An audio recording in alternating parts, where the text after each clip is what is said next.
So I posted a video about where I've been. Catch-up stuff, life update, you know, the usual. And apparently the YouTube algorithm took one look at that and thought, he's quitting BookTube. Because my feed has been absolutely flooded ever since. Videos about quitting, videos about why you shouldn't quit, videos about why people quit.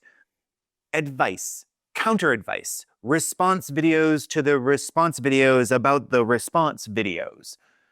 Which is a very disconcerting thing to come home to. Guys, I need a break. And the title of this video, unfortunately, is not clickbait. Yeah, I'm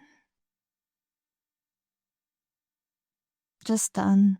I definitely took another break, for sure. Being a content creator in this community, in this BookTube community, is extremely fucking difficult. But also kind of fascinating. Because here's the thing I keep coming back to while I was watching all of this. Not necessarily why people leave, but why leaving or even just stepping away for a while seems to require a public explanation. And yet 2 weeks ago, I sat down and made a video explaining myself to the internet. So, what is that about? I'm Nick, this is DrCrankyPantsReads, and I've spent way too much of my time that I could have spent reading, by the way, trying to figure out what BookTube is actually asking of people, even the ones who are leaving.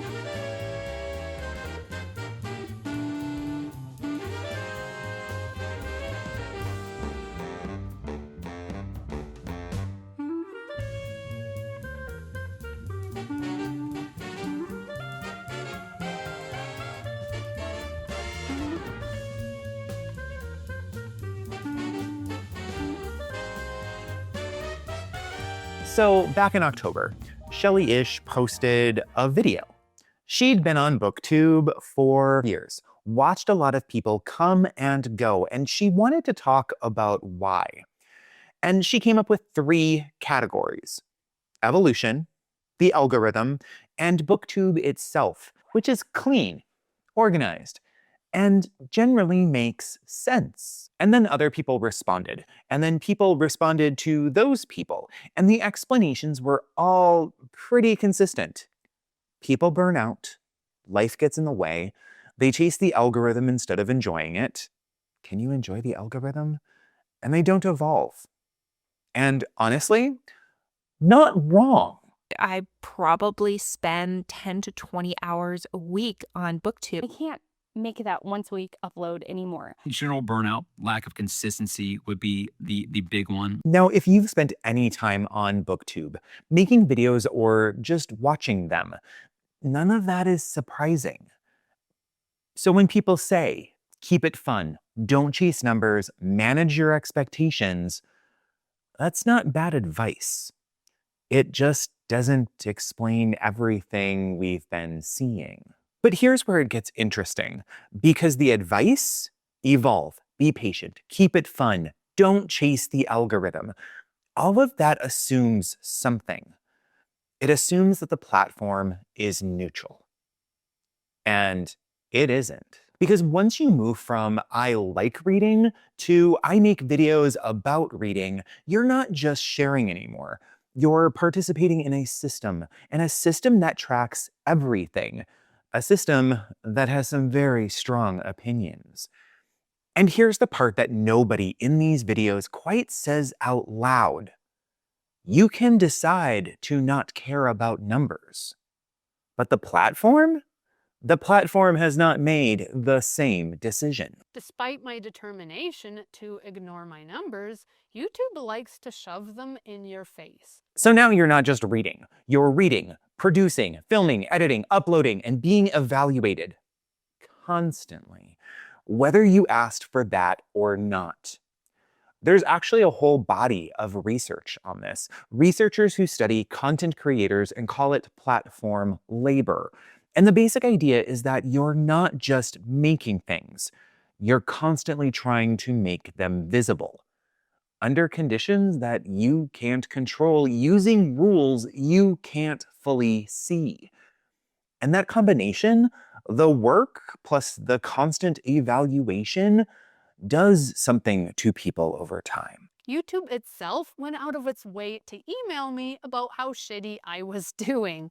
And I internalized that as, your content is garbage and you should quit because nobody cares. And the numbers stop feeling like data and start feeling very much like a verdict. And I want to show you what that actually looks like for a specific person. In February, a booktuber named Capri posted a video. She'd been on BookTube since 2017, nearly 8 years, almost 300 videos. And she was done. We have to work 3 times as hard and get less than half of the recognition. Now, the easy read of that is frustration, burnout, someone who ran out of steam. But stay with it for a second longer, because she's not just saying she's tired. She's saying the effort and the return don't match. And that mismatch is not random. A lot of people were just rushing to subscribe to Black booktubers and Black creators in general because they wanted to show that they're supporting Black creators, even though they're really not. Ghost followers. People who subscribed during a specific moment, during BLM, during a call out, during a diversity push, and never watched a single video again. Which sounds like a minor annoyance until you understand what it actually does. On YouTube, when your subscriber count doesn't match the view count, the algorithm reads that as a signal. Your content isn't performing, so it stops pushing it. So now you have subscribers who aren't watching, which tanks your metrics, which tanks your visibility, which makes it harder to actually build the community you came here for. The system looks like it's working, but it isn't. And underneath all of that, the ghost followers, the metrics, the exhaustion of showing up in a system that isn't returning what you put in, there's this. I just want to pick up a book, read it, and finish it. That's not someone who's lost their passion for reading. That's someone who wants reading back. And there's a difference. So let's talk about advice. Because here's the thing about all of it, and there is a lot of it. It's not wrong exactly. It's just aimed at the wrong target. Every single piece of advice in this conversation locates the problem inside of you. It's your mindset, your patience, your willingness to evolve, your obligation to your audience, your ability to keep it fun. That's fun, right? Am I doing fun right? And I want to think about why that is, because I don't think it's malicious. I think it's just, this is how we're trained to think about creative labor. You control your attitude. You control your effort. You control your relationship to the outcome. Except you're doing that, all of that, inside of a system that is actively shaping how you think. There's this concept that I keep coming back to that I read in a piece in graduate school, but I can't find it. But it was essentially about how a bicycle doesn't feel like it's doing anything to your body. You're just riding it. But over time, it changes your posture, your muscle development, and your relationship with moving. Because the bike is forcing your body to be in particular shapes. And you don't notice it happening. But by the time you do, you've already adapted around it. YouTube does the same thing to your thinking. When you're doing well, you get little green arrows. There's little green arrows that point up. And if you're doing okay, you get little green checks. And if you're doing poorly, you're getting like gray arrows. You're like, it's grayed out. Green arrows, gray arrows, built right into the interface. You can't not see them. And Shelley says this almost in passing, like it's a feature, just how it works. And she's right. It is just how it works. But also think about what that means. YouTube has been designed to be an environment where your emotional response to your own creative work is mediated by a color-coded performance dashboard. And we've just accepted that. It's just very easy to kind of fall to the data that you're seeing, to quantifying things, to the views, to the whole, like, doing the videos that are trendy right now and whatnot. Like, it's so easy to do it. So when the advice is just have the right mindset, just don't let the numbers get to you, that advice is asking you to resist something the platform has specifically engineered you to feel. That's not a mindset problem. That's a design problem. And there's one more thing nobody is really saying out loud. How many of the people telling you to ignore the metrics are monetized?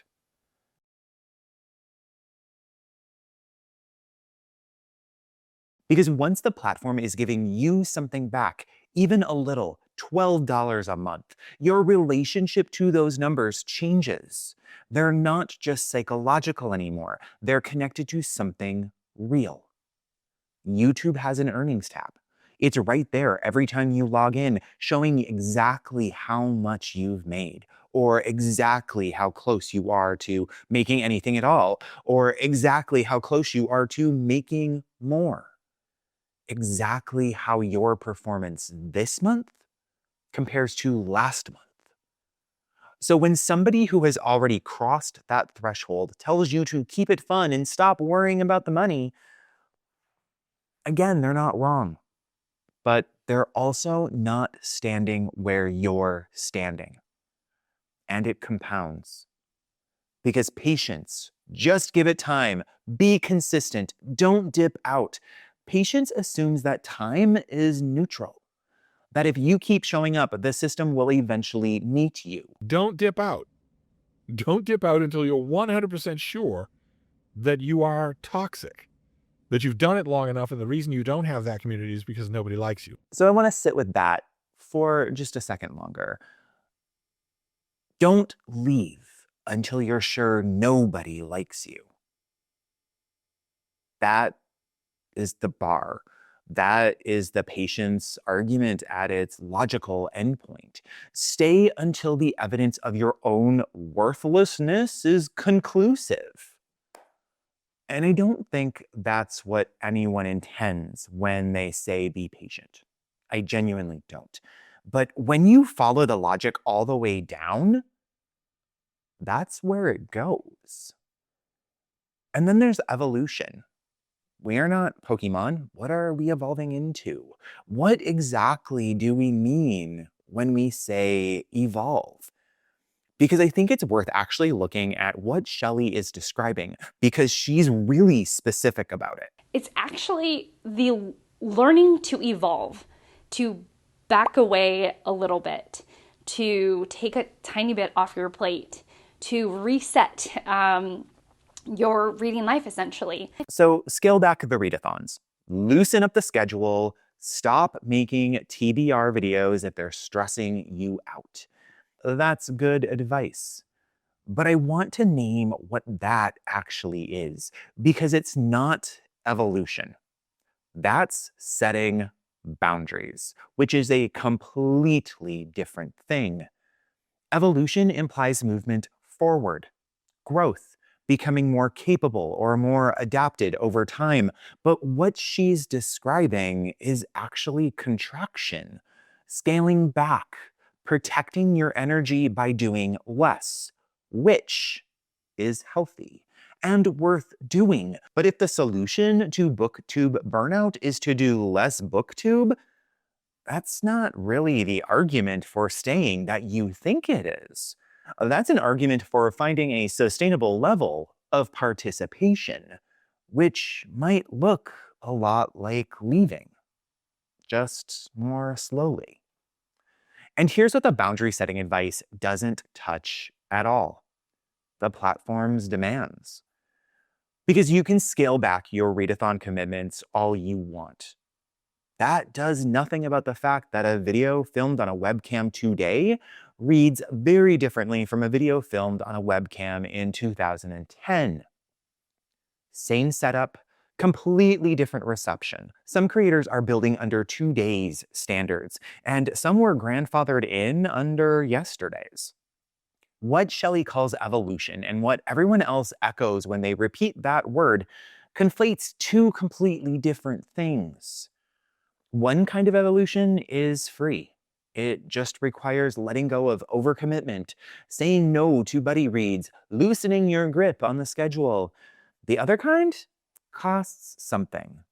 Time, money, equipment, energy, stability, better thumbnails, better lighting, better editing, more differentiated content at an increasingly saturated pace.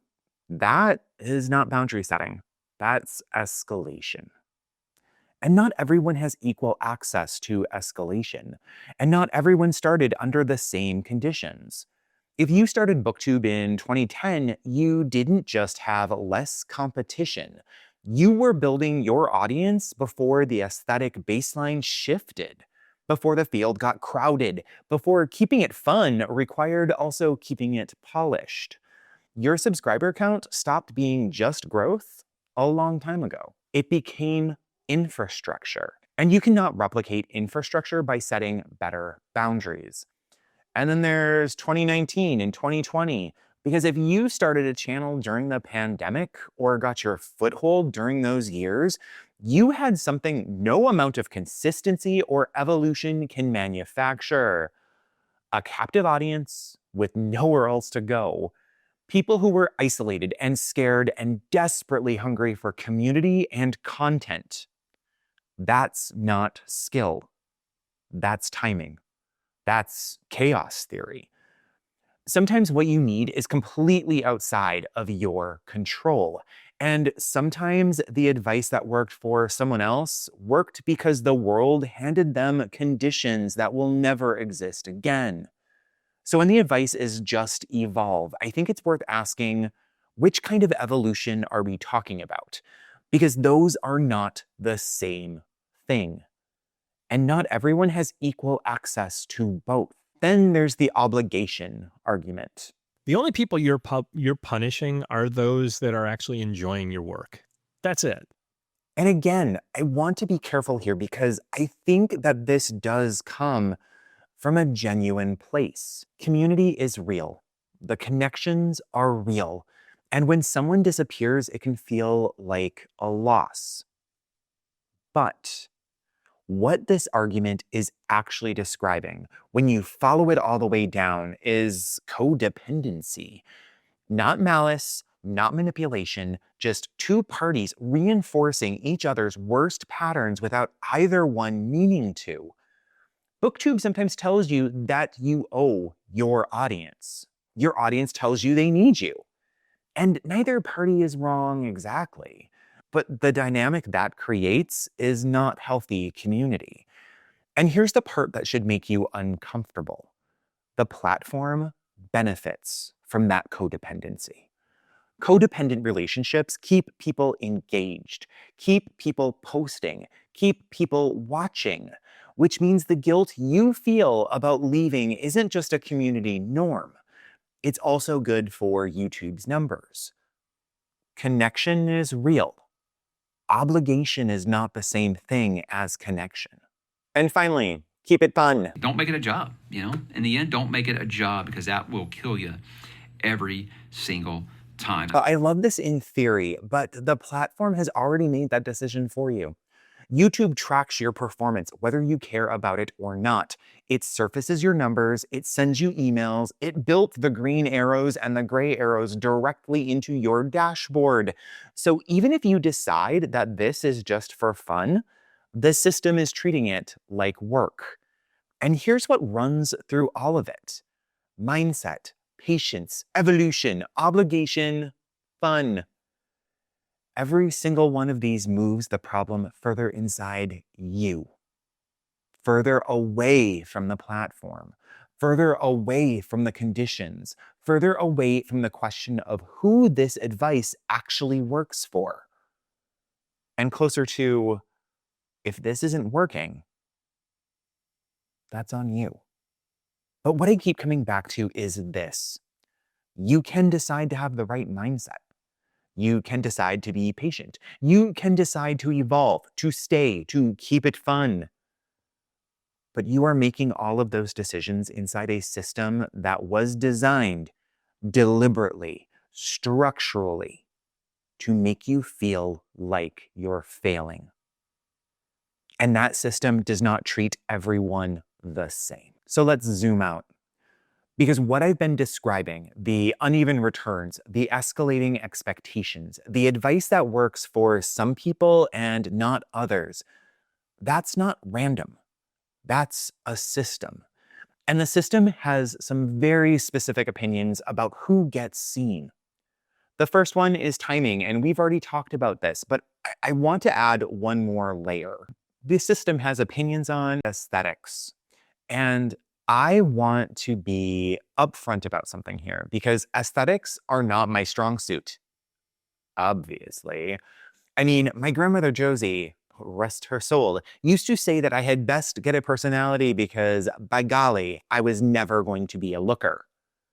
That's just really good life advice. But even I can tell you this. YouTube is a visual medium. And in visual mediums, how you look matters. People who are conventionally attractive or who present in ways that feel aspirational tend to get more clicks. And that's not a moral judgment.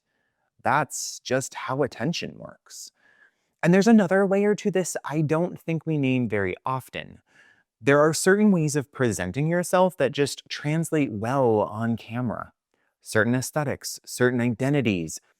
I don't have a clean academic term for it, but there is this concept of, I don't know, you know the Gilmore Girls character Jess, Rory's boyfriend, the brooding reader, the guy who's too cool to admit he cares, but clearly cares, while also reading books. And if you look like Jess, read like Jess, perform your relationships with books like Jess, that lands. On camera, in thumbnails, within the algorithm. And that's not nothing. Because not all content starts from the same place before everyone even presses play. And then there's niche. Some creators aren't just building an audience from scratch. They're stepping into a community that already exists. Religious booktube, specific genre communities, ideological reading spaces. All of these have built-in alignment, built-in engagement, built-in reason to show up. And that changes everything about how attention moves. So when you stack all of this together, timing, production expectations, aesthetics, identity, niche alignment, you don't get one booktube. You get multiple versions of booktube depending on where you entered and who you are inside of it. BookTube has a problem with Black people, and I think it's a reason why a lot of people who are Black don't do well on this platform. It's just trying to fight against the algorithm and people who only want white creators for the most part. And I don't think we can keep pretending that everyone is playing the same game, because they aren't. And that matters.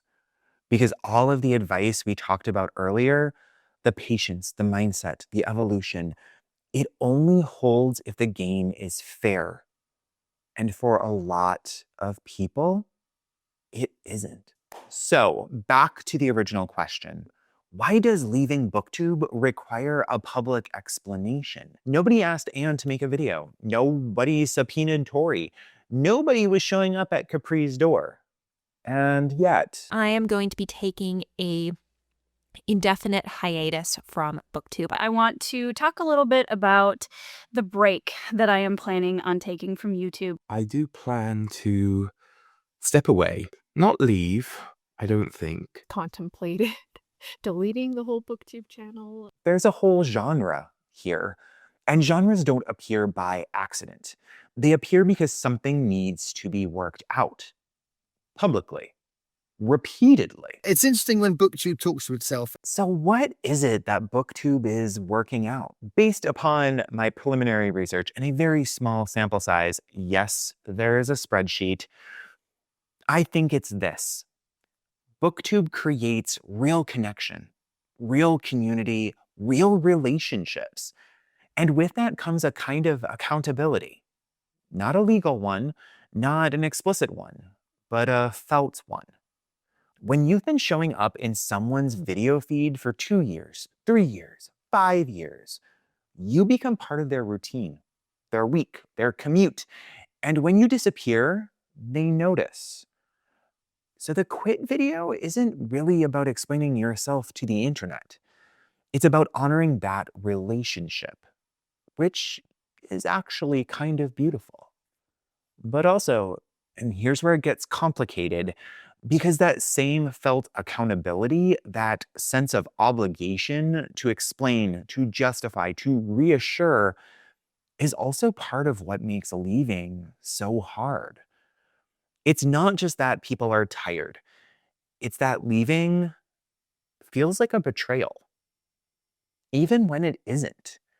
Even when it's the right call. I will never make a video announcing that I'm leaving BookTube. That guy gets it. He's explicitly refusing the genre, which means he knows the genre exists, which means it has enough weight that you have to consciously opt out of it. And I think that tells us something important. The quit video, it's a ritual. And rituals don't require an audience to be meaningful. Some of these videos get thousands of views, some get 200, but people make them anyway. Because at some point, BookTube stopped being just a hobby and started being a community with its own rituals. And this is one of them. You mark the transition publicly, because that's how it's done here. Not because anyone asked, because the community has established quietly, collectively, without anyone really deciding it, that an unmarked exit feels incomplete. And there's a decision-making researcher named Annie Duke who writes about something called quit criteria.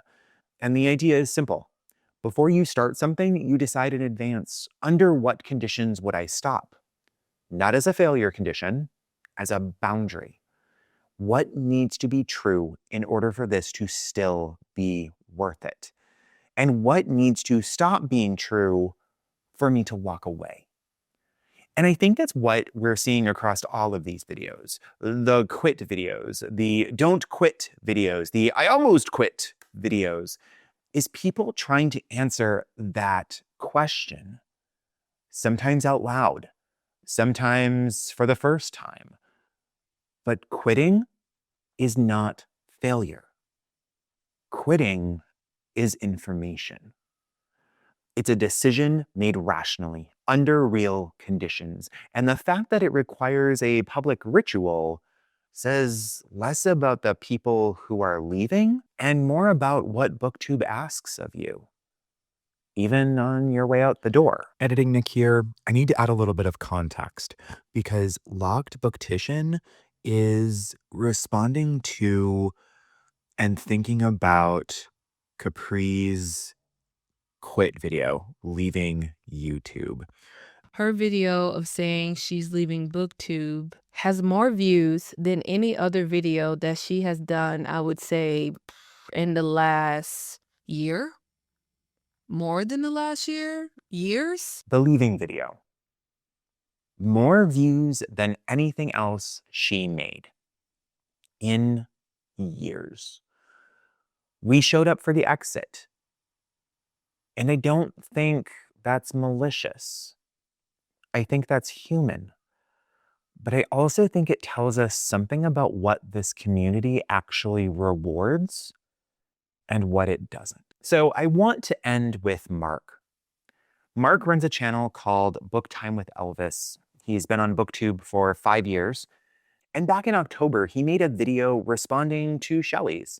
And he came in with some opinions. Seeing your slow channel growth, seeing your lack of success, especially when you measure up against other people you started with, which again is a big mistake. So I think in order to succeed in BookTube is to know your limitations. For most of us, it's going to be a long old slog, but something we love doing and worthwhile doing, and you make some great friends. And he meant it. I genuinely think he meant every word of it.